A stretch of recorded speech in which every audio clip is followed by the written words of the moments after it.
Corona virus के infection से लेकर मरीज के मर जाने तक क्या कैसे स्टेजेस आती हैं, वो सारी के सारी स्टेजेस मैं आपसे डिस्कस कर रहा हूं। मगर एक चेतावनी है साथ में, या तो पूरा वीडियो देखें या इस वीडियो को यहीं छोड़ दें। आधी जानकारी आपके लिए घातक होगी, फिर दूसरों को आप गलत जानकारी देंगे। तो कोरोना वायरस एक खतरनाक बीमारी है जिसकी वजह से लाखों लोग इन्फेक्टेड हैं, कई हजार लोग मर चुके हैं। इसका पहला स्टेज होता है संक्रमण, और ये जो संक्रमण है उसके बाद के अंदर कितने लोग मॉडरेट, कितने लोग क्रिटिकल और कितने लोग सीवियर जाते हैं, उसके ऊपर पहले नजर बना लेते हैं, फिर इन्फेक्शन की बात करेंगे। तो ये गोला मैं 100 मरीज मान लेता हूं। 80% लोग ऐसे हैं जिनको सीरियस नहीं होता, सिर्फ मॉडरेट सिम्टम्स दिखाई देते हैं। मॉडरेट सिम्टम्स का मतलब उनको कुछ सिम्टम्स आते हैं जिसके बारे में आपको बता रहा हूं, मगर सीरियस तब नहीं कहलाते जब तक उनको ऑक्सीजन देने की जरूरत नहीं पड़ती। इसके बाद के अंदर जो 15% लोग हैं, ये 80% और ये 15%, 80 और 15%, यानी कि 95% लोगों को लाइफ रिस्क नहीं रहता। वो माइल्ड या मॉडरेट सिम्टम्स के साथ ही दिखाई देते हैं, जल्दी ही ठीक हो जाते हैं। अब जो ये 5% लोग बच गए हैं, जिसको मैं लाल से डिनोट कर रहा हूं, ये 5% लोग ही केवल सीरियस हो जाते हैं। 100 में से 5 लोग ही जो पॉजिटिव पाए जाते हैं, उनके ऊपर लाइफ रिस्क रहता है। पहला दिन हम मानते हैं जब इन्फेक्शन होता है, किसी भी प्रकार से मरीज को इन्फेक्शन हो जाता है, यानी कि उसकी नाक या मुंह या आंखों के जरिए वो जो वायरस है वो अंदर पहुंच जाता है और अपना काम शुरू करता है, यानी कि डे 1। तो ये जो सिम्टम्स हैं ये दिखाई देंगे आपको फ्लू, जुकाम के एक ऐसे सिम्टम्स जो कि सामान्यतः होने वाली जुकाम से कुछ अलग हैं। आपको पता पड़ रहा है उन सिम्टम्स के बारे में। तो डे 1 के ऊपर हो रहा है आपको इन्फेक्शन, और सिम्टम्स आने में कम से कम आपको 3 से 4 दिन लग जाते हैं, यानी कि इस इन्फेक्शन से और सिम्टम्स आने के अंदर डे 5 लग जाएगा आपको। कुछ लोगों में दूसरे दिन भी इन्फेक्शन के सिम्टम्स आ जाते हैं, कुछ लोगों को 4-5 दिन लगते हैं, कुछ लोगों को इससे ज्यादा भी समय लग जाता है, मगर सिम्टम आने के अंदर ऑर्डिनरीली 4 से 5 दिन दिखाई दे रहे हैं। तो डे 5 को हमारे सिम्टम्स अपीयर हो गए हैं, और अब हमें हॉस्पिटल्स जाने की जरूरत कब पड़ेगी? सिम्टम्स अपीयर होने के बाद में हालत खराब होने में इसमें बहुत ही कम समय लगता है, और अगले 2-3 दिन के अंदर पेशेंट को पता लग जाता है कि हॉस्पिटल जाए बिना उसकी पार नहीं पड़ेगी। यानी सिम्टम्स आने के 2 दिन के अंदर, यानी डे 7 तक हॉस्पिटलाइजेशन की जरूरत पड़ जाती है। फिर भी जो माइल्ड इन्फेक्शन होते हैं वो इस समय तक सोच रहे होते हैं कि उन्हें हॉस्पिटल जाना है कि नहीं जाना है।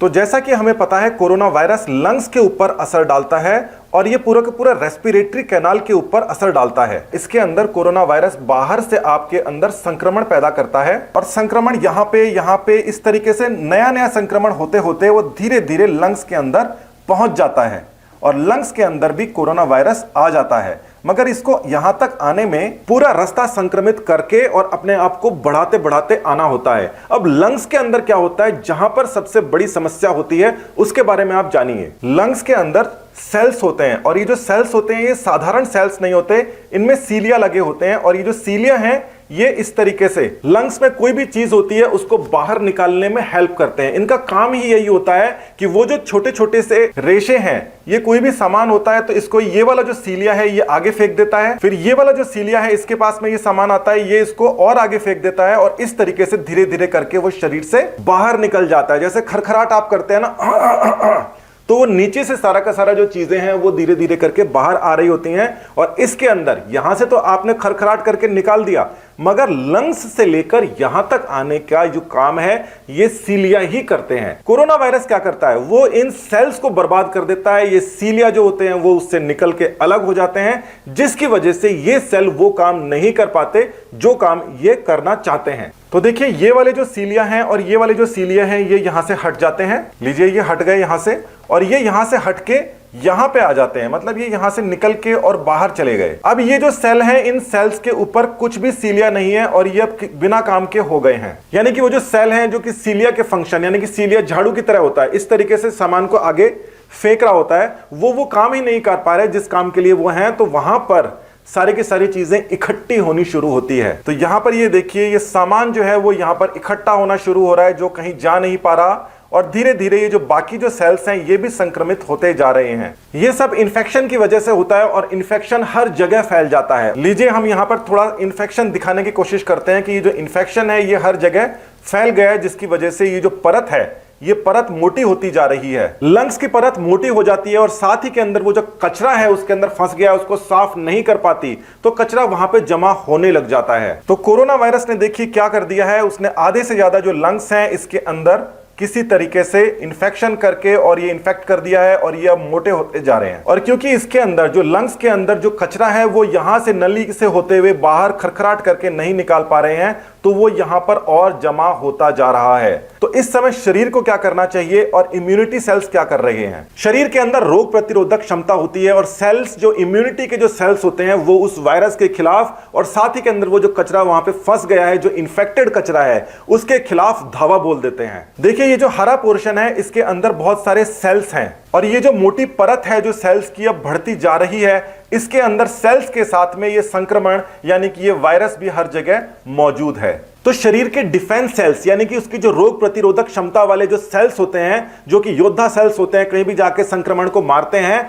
वो देख रहे हैं कि सामने वाला जो सेल है उसके ऊपर भी वायरस का वो कण मौजूद है, तो वो वायरस और उस कण के विरुद्ध हमला बोल देते हैं और हर जगह मारकाट मचाना शुरू कर देते हैं। शरीर उसका मुकाबला तो कर ही रहा है, जिन सेल्स के अंदर वायरस घुस गया है उसको तो वो मार ही रहा है, मगर जो सेल्स फट गए हैं जिसके ऊपर वायरस के निशान बाकी हैं, ये हमारे ही शरीर के योद्धा सेल्स, उनके ऊपर देखते हैं कि इसके ऊपर वायरस के सिम्टम है और उसके साथ में भी मारकाट मचा देते हैं। पूरा का पूरा शरीर लंग्स के खिलाफ हो जाता है। इस सिम्टम को कहते हैं एक्यूट रेस्पिरेटरी डिस्ट्रेस सिंड्रोम, यानी कि शरीर पहले से ही परेशान है, लंग्स पहले से ही परेशान है और जो शरीर के योद्धा सेल्स होते हैं वो लंग्स के अंदर अपने दूसरे cells, infected, non infected cells, सबको मारना शुरू कर देते हैं और उनको समझ नहीं आता है। मतलब शरीर ही अपने खिलाफ हो जाता है, अपने ही ऑर्गन के खिलाफ हो जाता है। ऐसा होता है कोरोना के वजह से। तो इसी चार्ट पे हम दोबारा आ जाते हैं। ये जो 5% केस है, यहां पर इस तरीके की समस्याएं चल रही हैं, यानी कि जिन्हें क्रिटिकल केयर की जरूरत है, जिन्हें वेंटिलेटर्स की जरूरत है, मगर फिर भी जो 95% केस हैं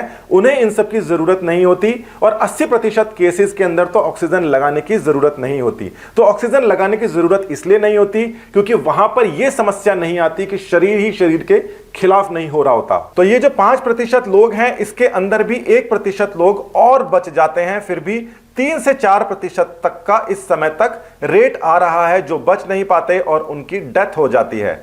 फिर भी ये आंकड़ा अगर आप देखें तो 100 से जाकर और 3 के ऊपर जाकर अटकता है, यानी 100 में से 80% केस तो 1-2 दिन के अंदर हॉस्पिटलाइजेशन होने के बाद में ठीक हो जाते हैं, जिनको डॉक्टर्स केयर मिल जाती है, जिनको खान पान हल्का फुल्का रखते हैं और भी कई सारी चीजों को देखते हैं। उसके अलावा भी 15% जो लोग हैं उनको इंटेंसिव केयर देने के बाद में वो भी ठीक हो जाते हैं और उसके अलावा भी क्रिटिकल केयर के अंदर हैं, उसमें से भी काफी सारे ऐसे मरीज हैं जिन्हें डॉक्टर मौत के मुंह से निकाल लाते हैं। ये सारी समस्याएं डे 7 से लेकर और डे 14 तक हो जाती हैं, यानी कि बहुत ही फटाफट हो जाता है और डे 14 के अंदर 3% तक जो मरीज हैं वो बच नहीं पाते और वो खत्म हो जाते हैं, मगर साथ ही 97% तक बच जाते हैं और जिसमें से कुछ तो डिस्चार्ज भी हो जाते हैं और बाकियों को इलाज चल रहा होता है। अब 80% को तो परेशान होने की जरूरत नहीं है, हालांकि उनका शरीर बहुत ही बड़ी परेशानी में है,